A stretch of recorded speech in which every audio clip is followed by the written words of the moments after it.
You have to sit high on a bolster.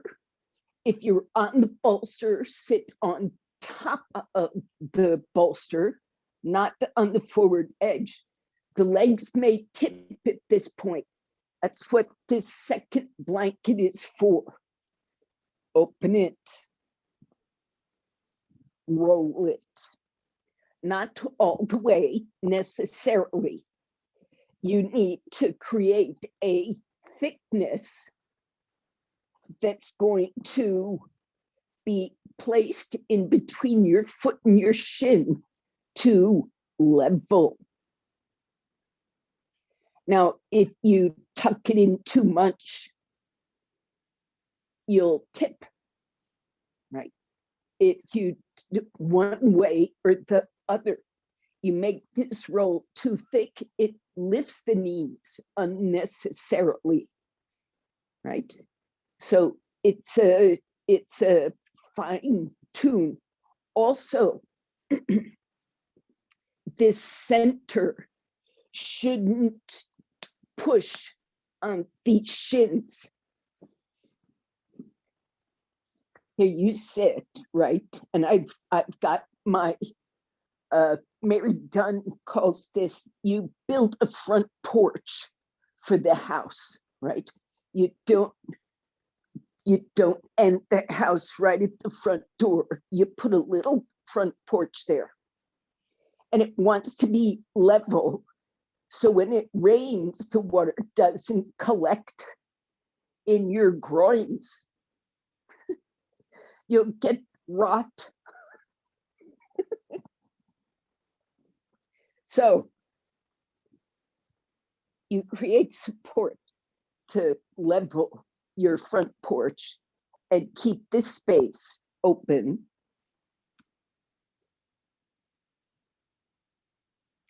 Join your palms, close your eyes.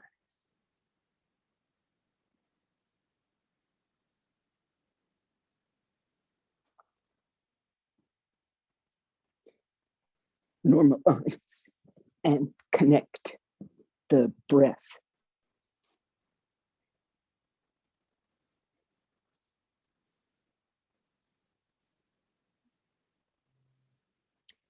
In this way, pay homage to the practice of yoga and to that root teacher, Patanjali.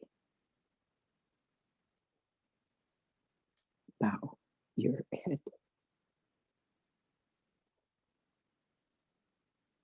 Release your hands. Raise your head. Open your eyes.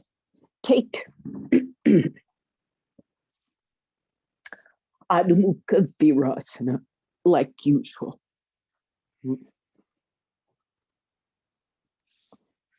Whatever support is needed, which is my sort of covert way. I shouldn't be covert about it. I should speak directly and say, get bricks, put them underneath your hands, the whole palm.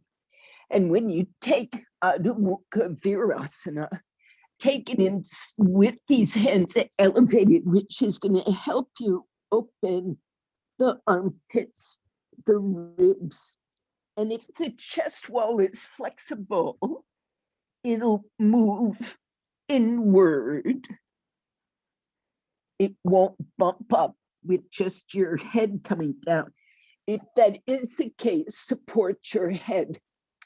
Otherwise, keep those arms up, armpits up,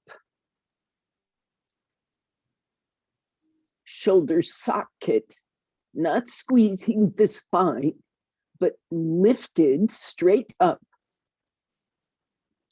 Shoulder blades against the back ribs extending. All parts of the palm grounded, knuckles. Now, pay particular attention. This is going to be a focal point today. Keep that whole palm grounded. and locate the base joints of all four of your fingers. And obviously, we always insist you keep the index finger base joint down. The other easy one to keep down is the little finger, pinky, fourth finger.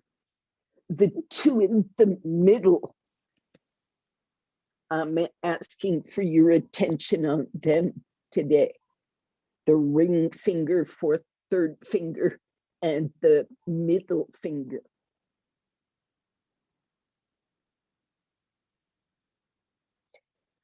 Okay, now, Adho Mukha Svanasana, and you want to wake up the hands as you just did. And when you get on the feet as well. Up you go. Organize those palms and stretch back. Your weight bearing on the shoulders, so tend to that.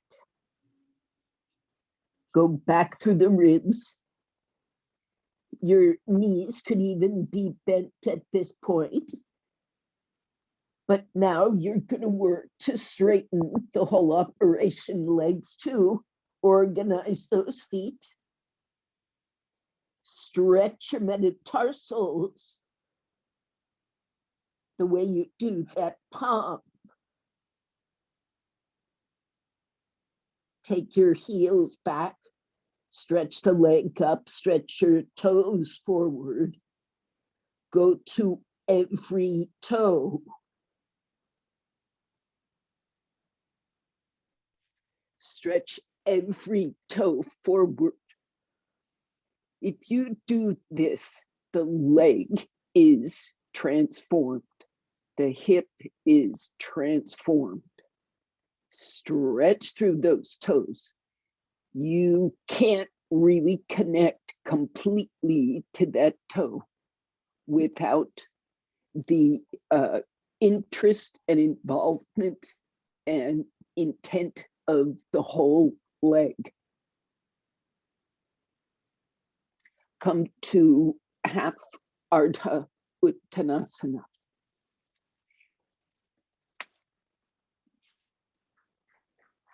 Weight on the heels, then extend forward through those metatarsals. So weight comes to the base joints without losing the heel. And stretch your toes forward. If you look at your toes very closely, you may notice that they are different colors. They show the amount of pressure against the floor by their circulation and color changes, not just the sensation of pressure, but you'll see things in the toe nail changes in color, or yeah. Okay, so stretch those toes so that they become even in all respects.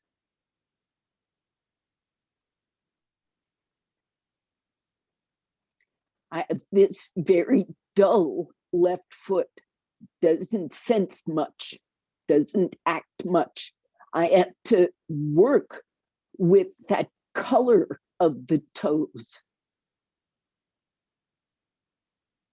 That's how I have to work hard enough to change the color of the toe. All right, come up.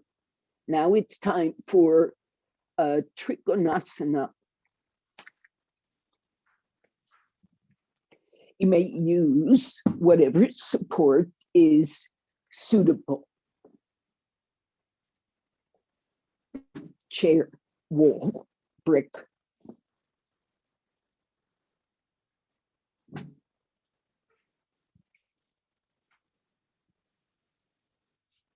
Stuffed sea turtle.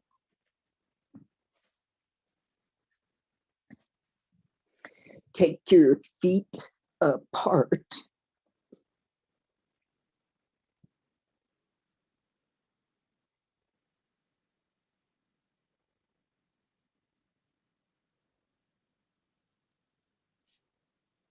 Now locate those feet and stretch your toes. If you're anything like me, it'll feel like your toes get sort of compressed from inside out. There's an outward pressure. So you have to argue with that and even the foot so that all the metatarsals and toes stretch.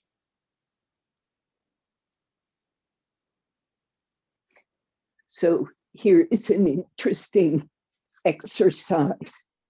You have 5 toes reaching forward. Corresponding to your pinky toe is a part of the heel. Corresponding to your big toe is another part of the heel.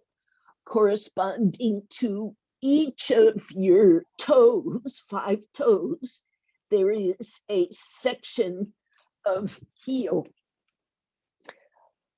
Push backward 10 virtual toes. Push forward your real toes.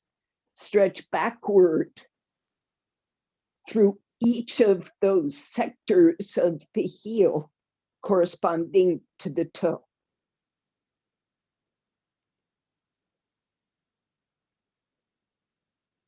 Then turn your right leg to the right and repeat. Find your real toes. Then project back. Push out 10 virtual toes.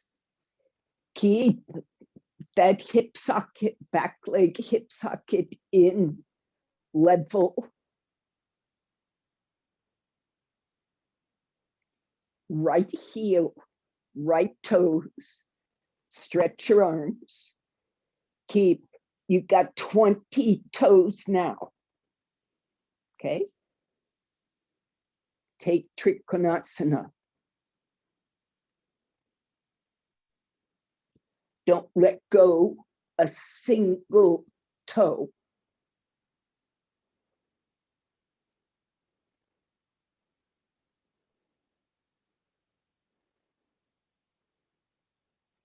Extend through the trunk. Roll those ribs. Look up. Inhale, come up with 20 toes.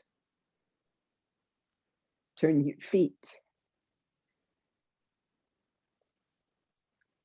Straighten up, arrange your props for side 2, but go back to this symmetrical pose and see if it's any easier to get those toes back.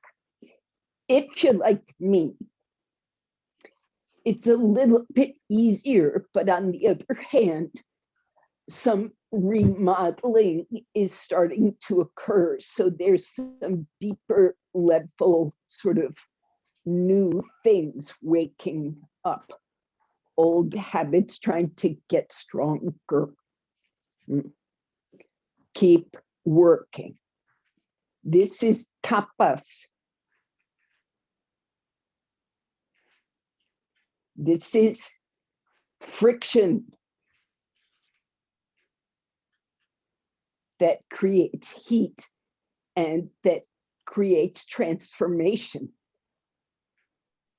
Much different sensation from injury. If you feel something's dangerous in a joint, that is a whole other thing, and you should come out.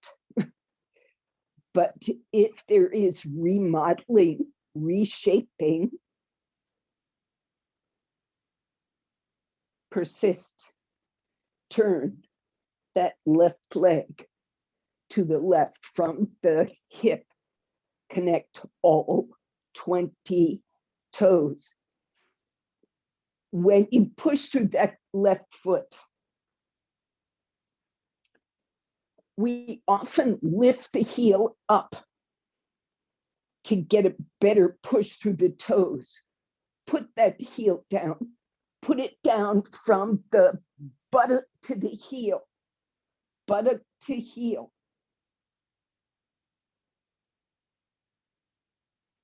Buttock to heel, both legs. Stretch your toes. I was pointing this out yesterday. If you look at my left foot, the dull foot, every chance it gets, the toes come up.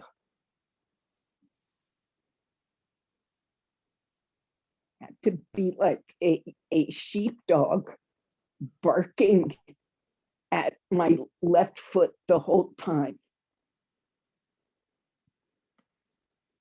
You might also stretch your toes, project through the heel, lengthen through the trunk. Yoga teachers are like sheepdogs, barking. Stay in line, stay with the, get your foot in.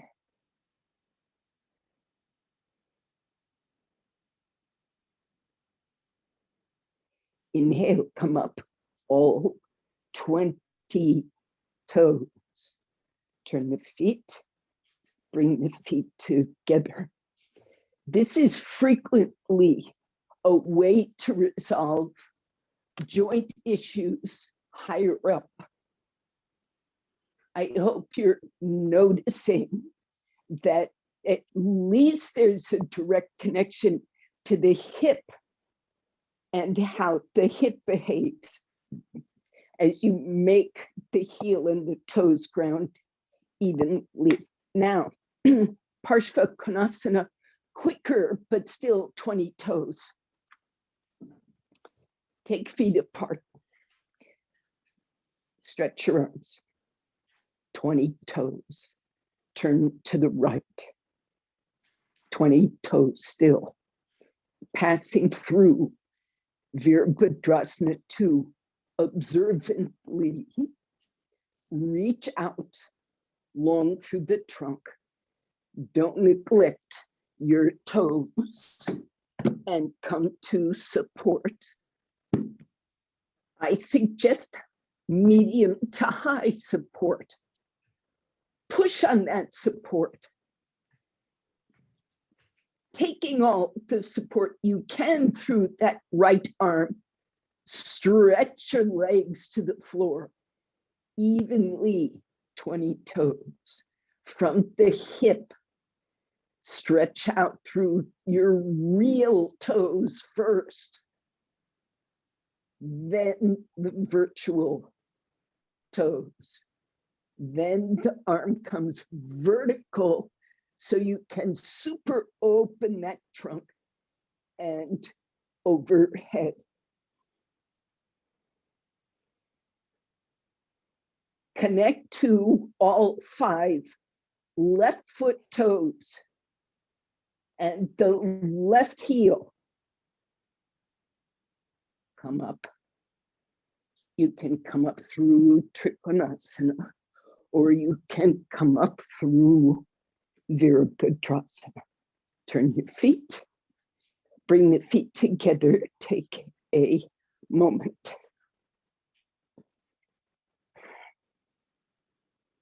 Then side 2.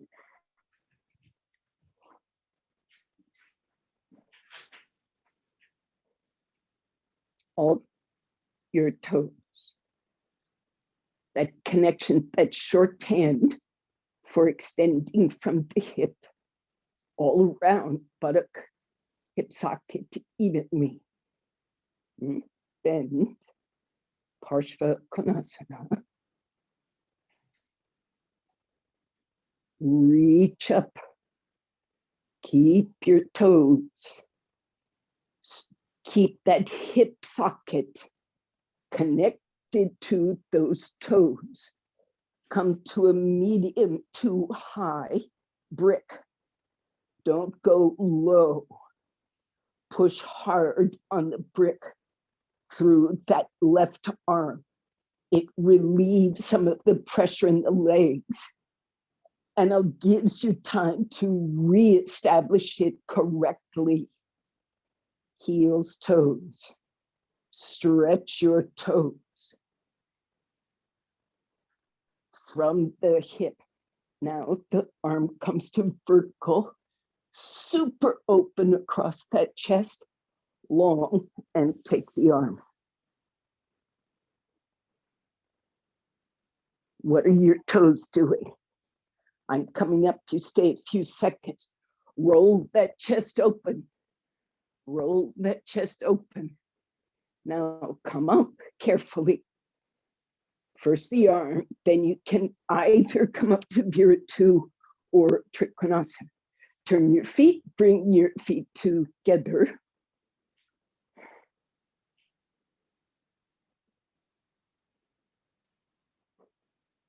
Good. All right. So I want to take Virabhadrasana 1, but more from the point of view of the back leg.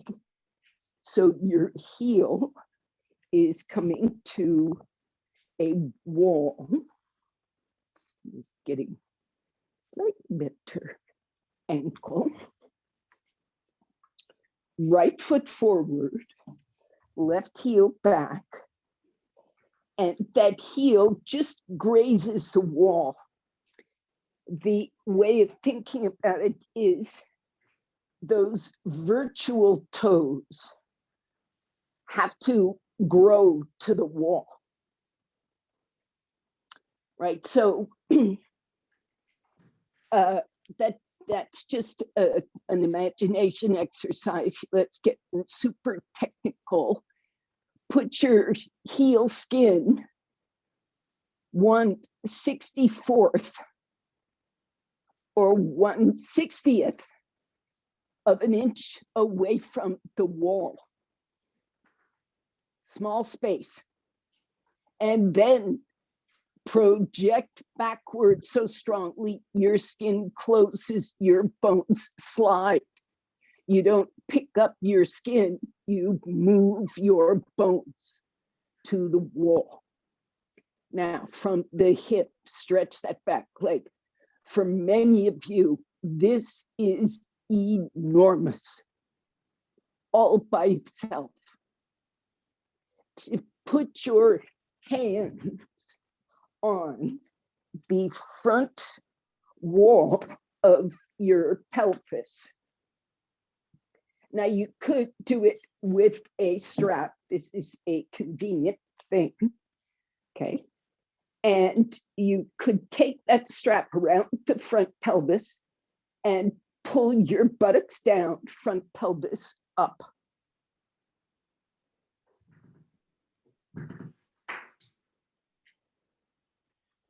So don't put it on your navel and cut your belly back.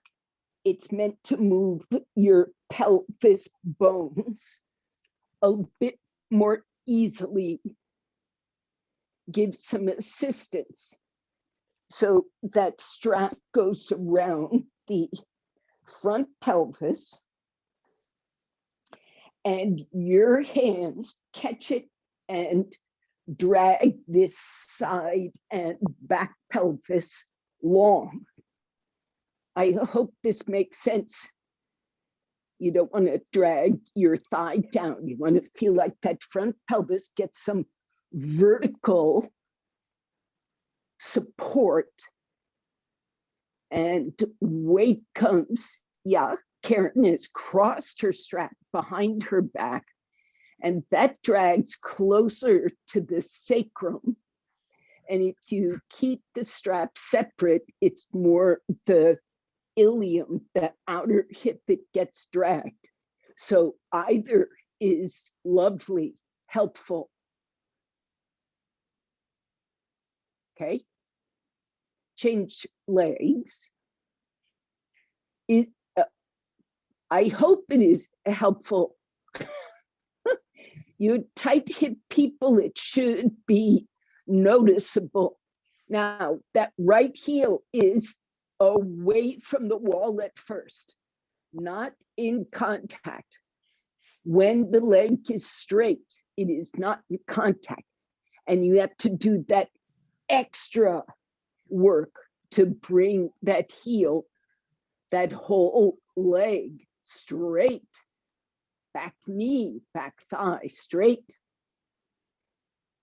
All 10 toes projecting, grounded, and lengthening on the floor. Then your virtual 10, grounding, established. And you use that belt from the feet, toes. Push the strap either sacrum side or outer side. In either case, that front wall, it's not just the pelvis, but like the front thigh skin of that back leg. The front thigh skin helps lift that pelvis, right? The back thigh stretches to the heel. That front thigh is coming up. Come out.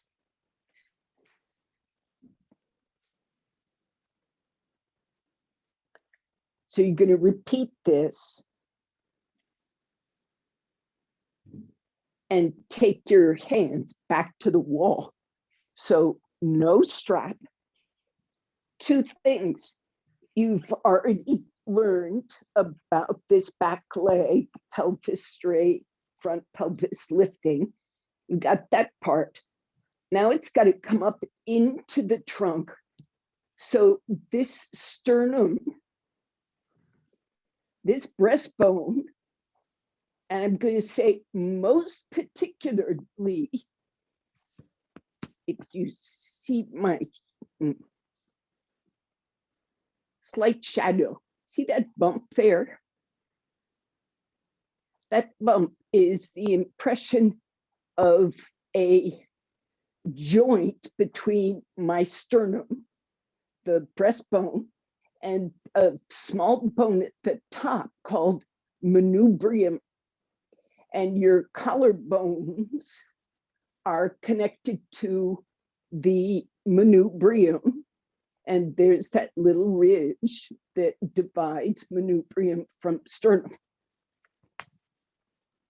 Yeah, you all feel that. For some, it's prominent. For others, it's there if you feel for it, but it's not always visible. The manubrium, think of your sternum. There, that's a better picture. With my knuckle being the joint between the manubrium and the sternum. So when you breathe, that sternum comes forward and up, and the manubrium turns up. Right, here's your collarbones right at the top. Right, so when your chest opens, think this top bone is going up. It's not going forward. Your sternum is coming forward, but that top bone is going up. Okay, see if you can sort of incorporate that into the directions you feel. Legs, feet, pelvis, coming up to the sternum.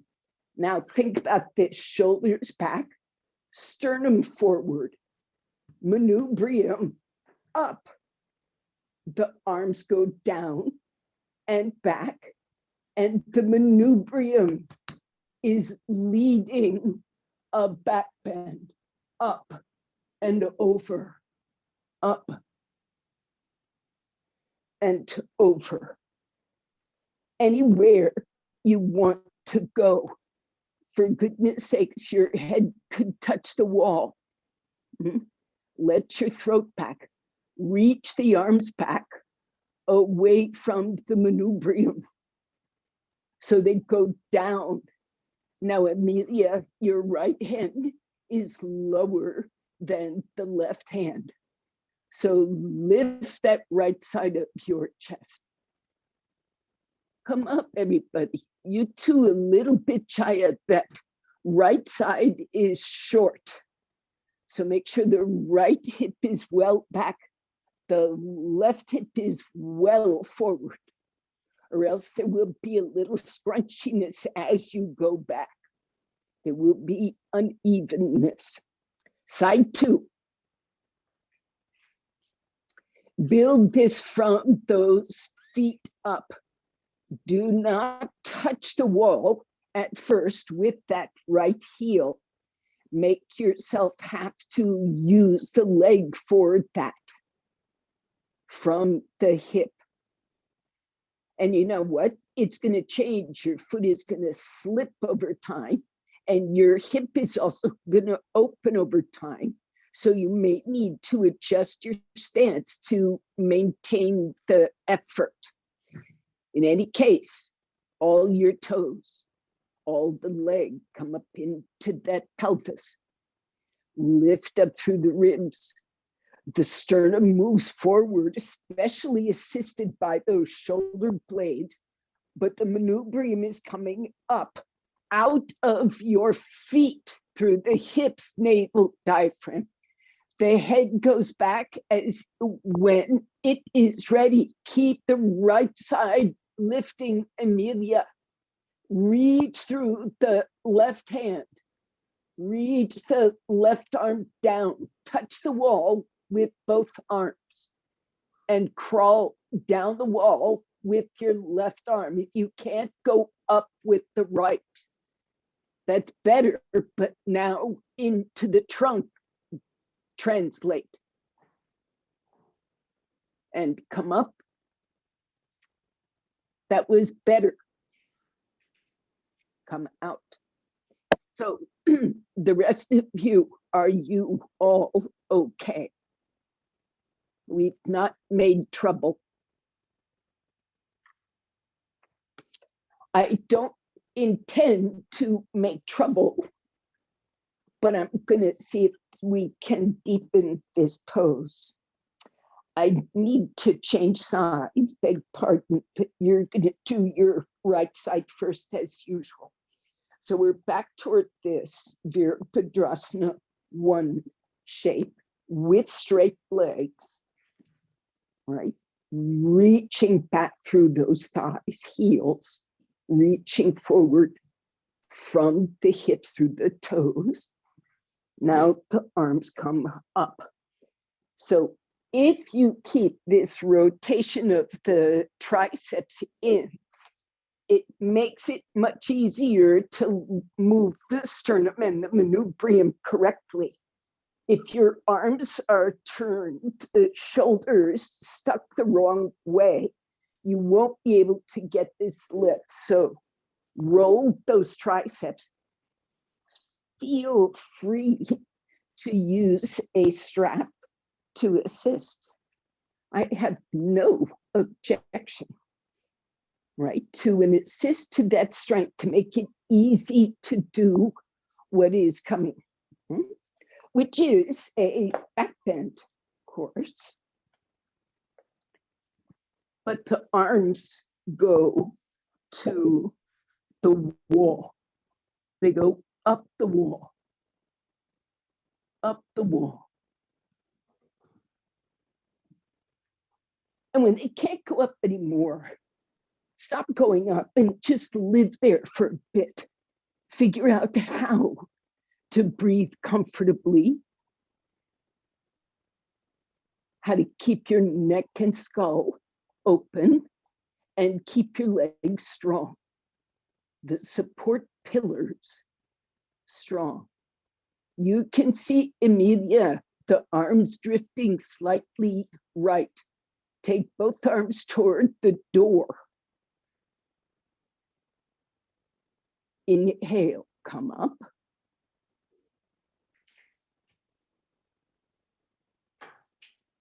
Okay. Let me say one thing. I see some people very tender with the neck. So look, I'm gonna Okay, this, I guess I have to move it back.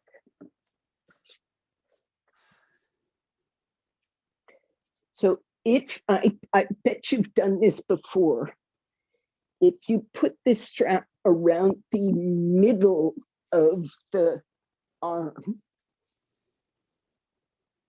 and then you take it overhead, if you put it in the right place, and if it has the right tension, I must tighten mine,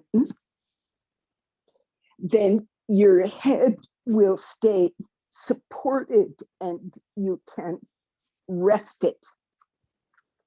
Now, the unfortunate thing is now you've got to take your legs apart and set yourself up and stretch up. It actually gets much easier if you ask me. Is that true? Looks better for a bunch of you. So that skull rests in that little strap nest.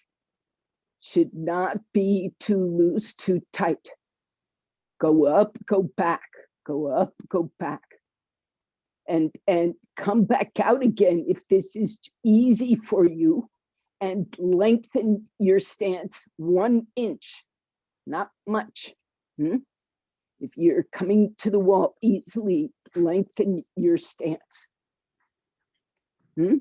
Chaya approves. Chaya is happy. Good. Do it again. Make sure you get both sides out of this. Because you know, the next thing we're going to do is bend the front knee and really stretch that back leg. So work hard here, stretch that leg, gay. Open that back knee, lift your shin. And if this irritates your knee, you must come out and go back to that 1/64th of an inch thing. Keep your heel away from the wall, independent of it. So it just knows the wall is there, but don't, because that can irritate. Support your skull, reach back, open your chest, normalize the breath, throat open. This looks good, armpits open. Now you go back to your first side and there will be a knee bending. After you get this fingertip to the wall, we're hopefully touching the wall. So I turn, then I take that strap and I get it set up and I stretch up and I get manubrium minded, and then I bend this knee. And what I'm thinking is, I'm bending this knee away from the manubrium.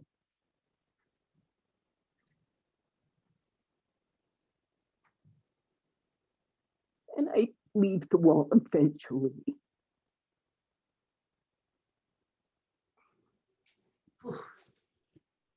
Go. Watch that knee. Don't let the knee drift inward. Pay attention to your 10 toes. Once you get toward the wall, or as far as you're going to go in that first phase, keep the chest lifted, bend the knee. As it bends, just keep the open space. You may easily, quickly leave the wall. This is not a problem. It's only a problem if you lose the extension. Go as far as you can. Keep all 10 toes. Watch the drift of the knee, Chaya. Pay close. I think it's because your feet are slightly apart from each other instead of heels lined up you like this. So it makes your front knee try to center itself and move your foot in and the knee out. And go for evenness of contact. Now, is that awful or is it just different? If it gives you knee pain, of course, do not do it. But to the eye of the camera, that looks straighter. At least it foot to knee. Change sides. The eye of the camera can be wrong. I hope you get my intent here is all 10 toes even and the weight stacked from the hip to that foot evenly. So I do it, you know, if I were in a room, I would walk around you and I would see much better. So what I have to do now is use my words to make sure.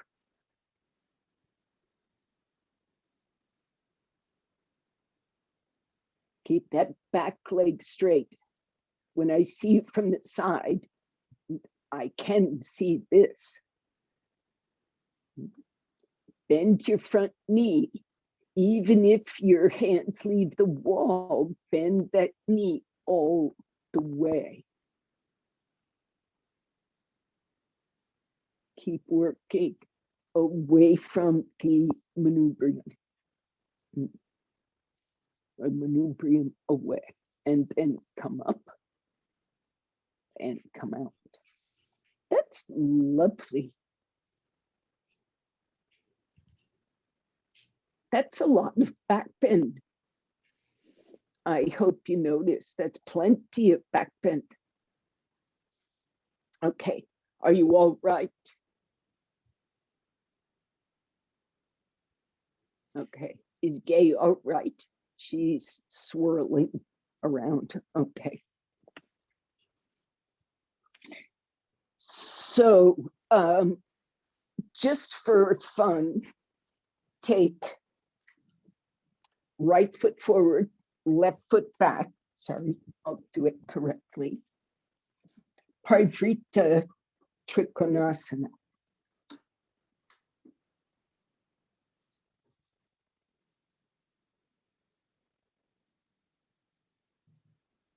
Keep this front hip going back. Keep all 10 toes of your front foot on the floor.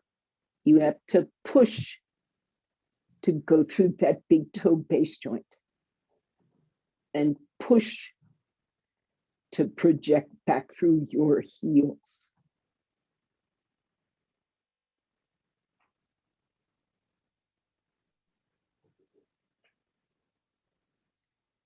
Come up. Turn side 2.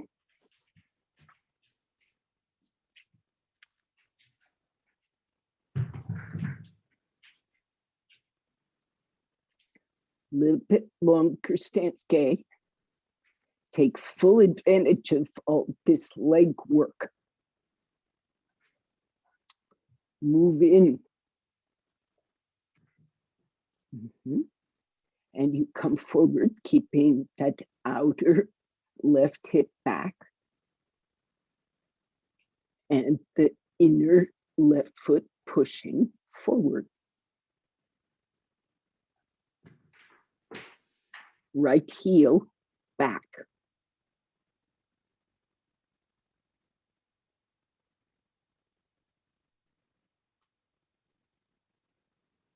Very good. Nice and straight, Chaya.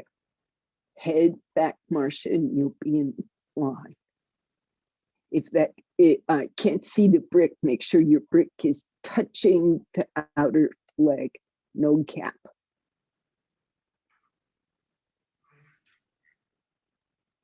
Lift that chest, normalize the breath, head back, okay. Shoulders back, yes. Good. Stretch your legs, all 20 toes come up. Turn the feet. 20 toes is better than 10 for balance.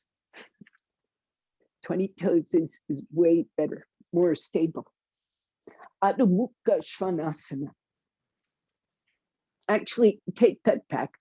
Prasarita Padottanasana, hybridized with Adho Mukha Svanasana, so legs wide apart. And you fold forward, and keeping your legs vertical, stretch your trunk forward. This could easily be an occasion for bricks to optimize that extension through the rib cage. Now you must keep the whole knuckle zone, base joints of the fingers grounded, and draw those thighs back. And stretch first your 10 toes forward on the floor. You know, the truth is, picking them up occasionally is useful. It opens the sole of the foot. So a lot of adjustments involve picking up the toes and spreading, opening. But once you're in there, the proper position is lengthening those toes along the floor. So I'll say set the sole and the heel correctly, then stretch all those 10 toes forward and virtual toes back. Big toe side, pinky toe side, and those 3 very elusive toes in the middle, the real ones as well as the virtual ones. And the 4th toe is the most elusive of all. It's like Sasquatch. Talking at the 4th toe.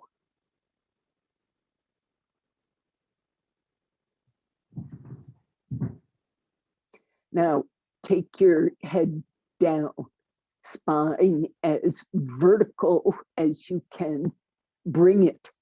If it so happens that your head touches the floor, let it.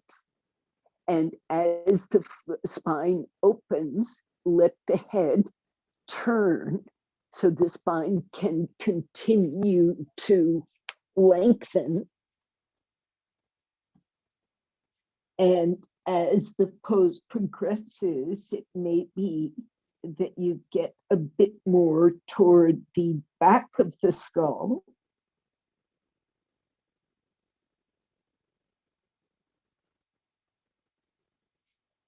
This is just fine so long as you don't compact the throat or abdomen. So it's not an act of pulling your head through. It's a placement, very soft, long spine. Weight firmly on the feet, all toes.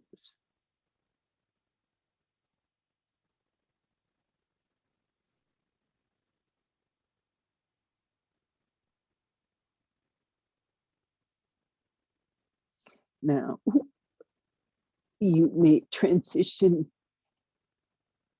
at will to headstand, Shirshasana. And for those who do not do Shirshasana, you can transition to preparation for Shirshasana.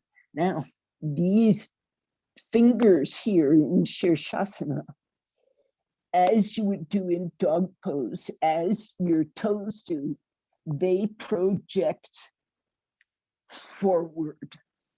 So when they're in headstand, they continue to project. They are projecting toward the, so to speak, the opposite elbow. Their job is to kind of unify the action of the arms, not to be like a gorilla glue solder. It's just an extension connection of the arms via the fingers. So you keep that hand quiet, and the sense of open length, and press the forearm down, release the head, and you come up toward your Shirshasana. The clenching of the hand is the clenching of the nervous system, the brain.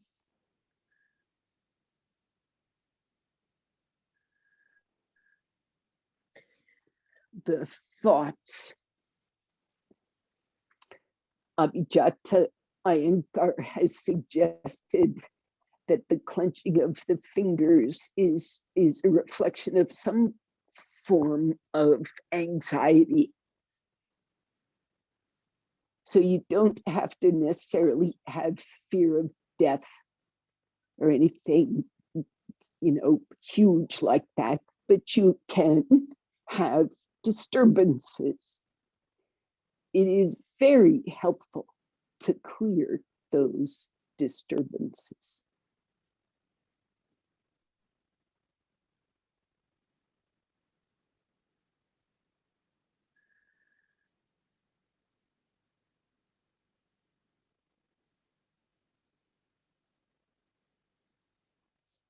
Pull up through those shoulders.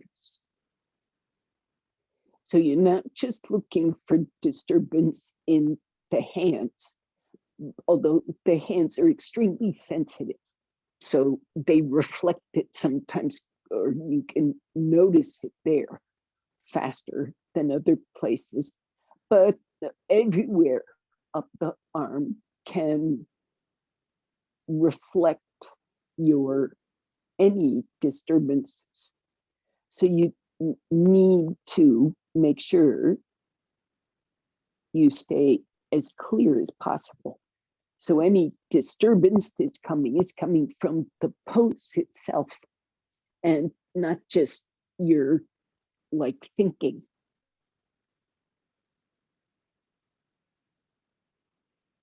Make yourself calm so it's easier to experience the pose you're in.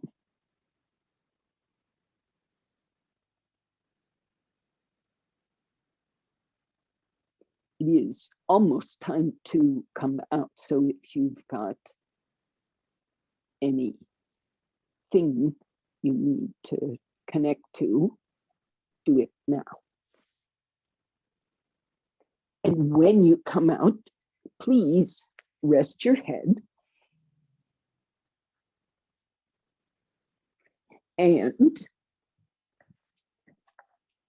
a useful thing to do if the neck is in strain is to look forward again, manubrium and throat, like your Adam's apple wants to go forward. And you look forward and lead forward with your chin,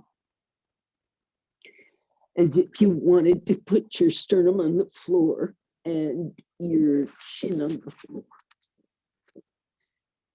That can frequently relieve stiff necks from headstand.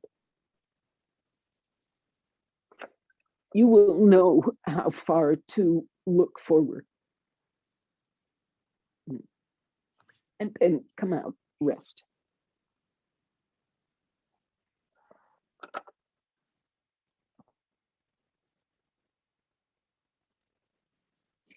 Now, we have 15 more minutes. And I want to work on my current favorite pose, which is Hanumanasana. So get a chair. If you have two chairs, get two. Here's one with a sticky mat on it. Oh, here's another, and it's going to go in front.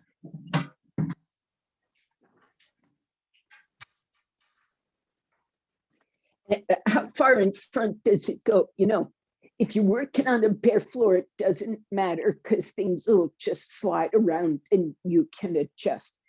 But if you're working on a sticky mat, put a good distance between it. It's easier to pull it in than it is to push it away. And if you don't have a chair, an ottoman will do, or a wall. If just a plain old wall, I can show this without a chair. So watch, those who are stiff, you know who you are. The ones who had trouble keeping this back leg straight, this hip, that back hip, when it's tight, put a bolster on your chair seat. Okay, I'm coming up to the wall. This is my right leg. It goes backward through the chair. See, the chair is facing the wall and I'm going backward through it. Now, it doesn't matter if this foot is on the floor or up in the air. Turn your pelvis, turn the back toes under and stretch that leg. See how I'm pushing my heel back, right? That's taking me toward the straight leg of Hanumanasana. I'm really opening the back knee. Don't turn your toes under here, but go back as far as you can. Then your front leg straightens. I'm too far from the wall. I can't touch the wall. So I scooch. Now, holding on to the wall gives me time. I have time.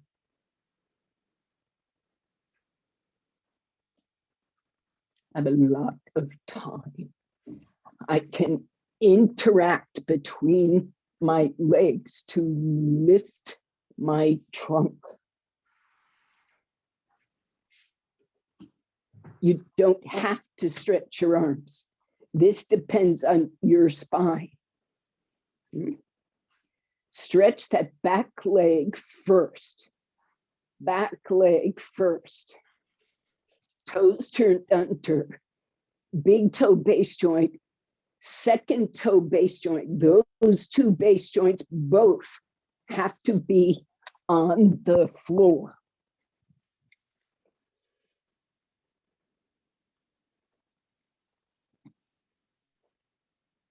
Good, come out, change sides.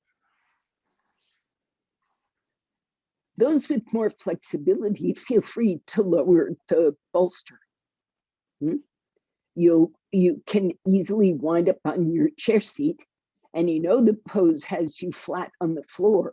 So as things evolve, you can remove the chair and use two bolsters. You know, you can gradually, it's the back leg first, everybody. Back leg first. Forget your front leg, bend your front knee and stretch your back leg. Push your hands down on the chair seat and lift your chest and stretch your back leg. Lean forward as you may need to, Emilia. Go forward and see if that helps that thigh lift off the chair. Yeah, be light on the chair and only with the thigh. Only with the back leg thigh, your front leg thigh stays down, outer hip stays down. And then you do that belt thing. Gay, bring your toes closer to the chair and push your heel away. Right foot, yes, push through the heel. Yes, stretch your foot, push through that heel. Stretch that leg straight, turn your hips forward. Lift the trunk. That's much better, Marsh, in the back leg now. Is it, you have one good leg and one tight leg. There you go. Well, me too. Okay. I hope you're changing sides now. That was right leg, left leg, yes? You might go back to the right leg.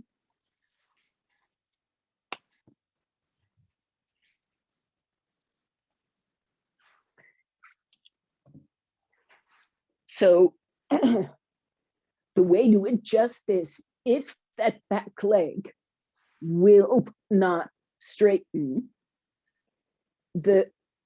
you should just raise support. Now I'm going to turn on a different camera.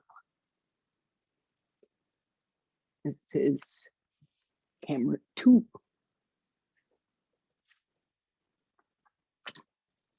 And I'm going to move it so it shows the platform. Okay. And cat.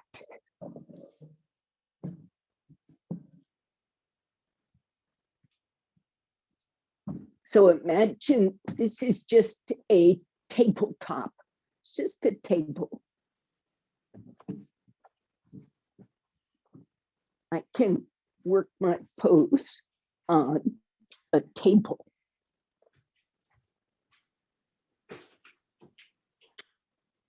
It's actually quite lovely when you have enough height to straighten that back leg.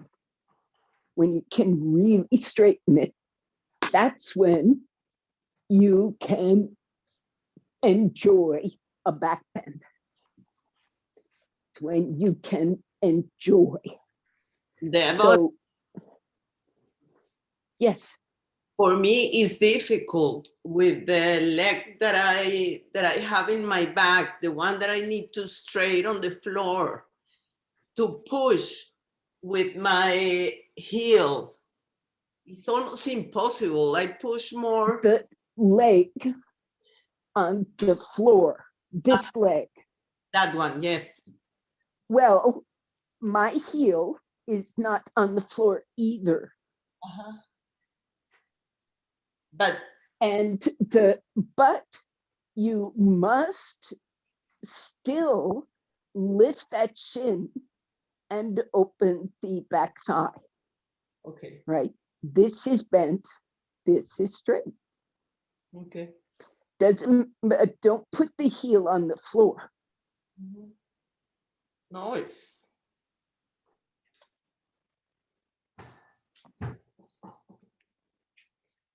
Mm-hmm.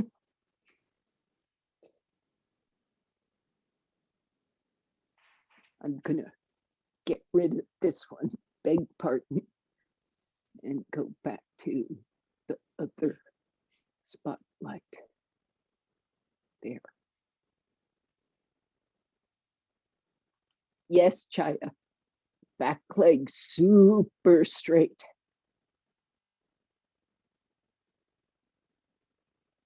See, that's pretty straight, Emilia, but coming up through that trunk, right? Lengthening through the groin.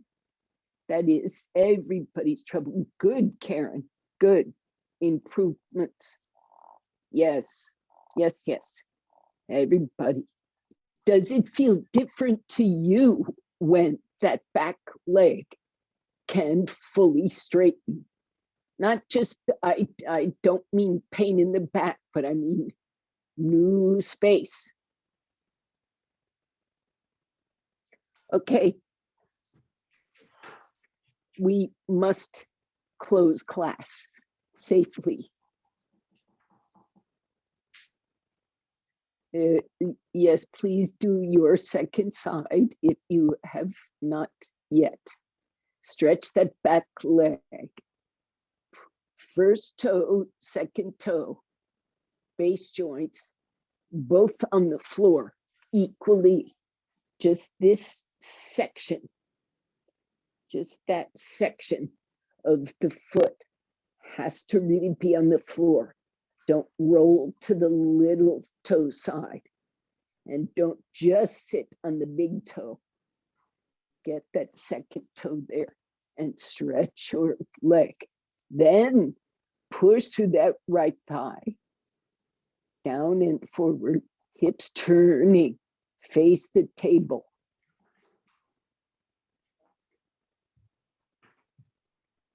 Good, Emilia, improving.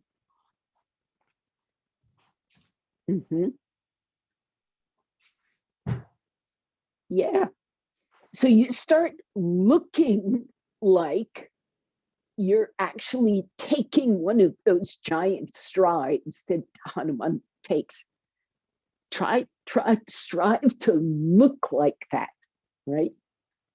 It's really fun imagining yourself taking that big leap. You can use your arms if you want to, imagine it, but it's actually a lovely pose when it's, when you imagine what you're doing. You're running the big race. Now, lie on your back, beg pardon, with a brick, 2 bricks nearby.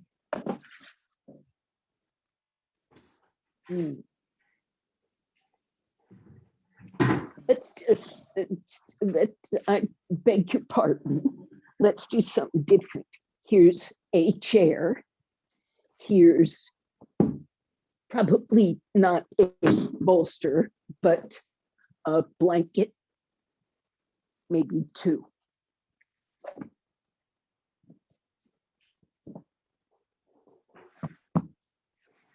So you want to put your pelvis on this blanket and your waist, pelvis, waist, and just the bottom of the rib cage. And put the back of the knee on that chair and then slide the chair away so it feels like you're not pushing the thigh into the hip, but you've got a little space there. A little space.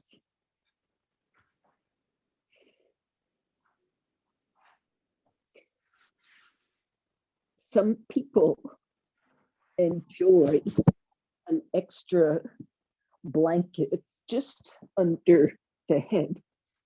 So hips lifted, throat relaxed, brain soft. This head blanket is optional.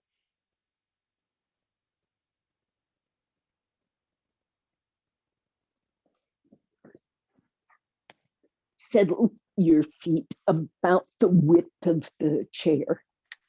Don't join the knees. If there is discomfort, let the knees stay toward each other and separate the feet so the heel just hangs over the side of the chair.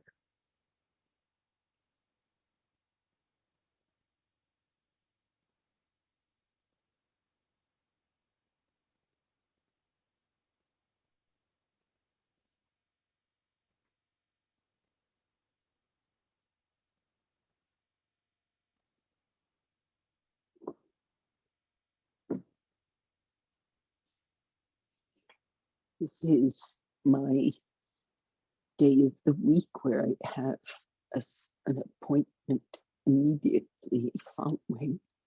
So I wish to make sure everybody is safe and settled.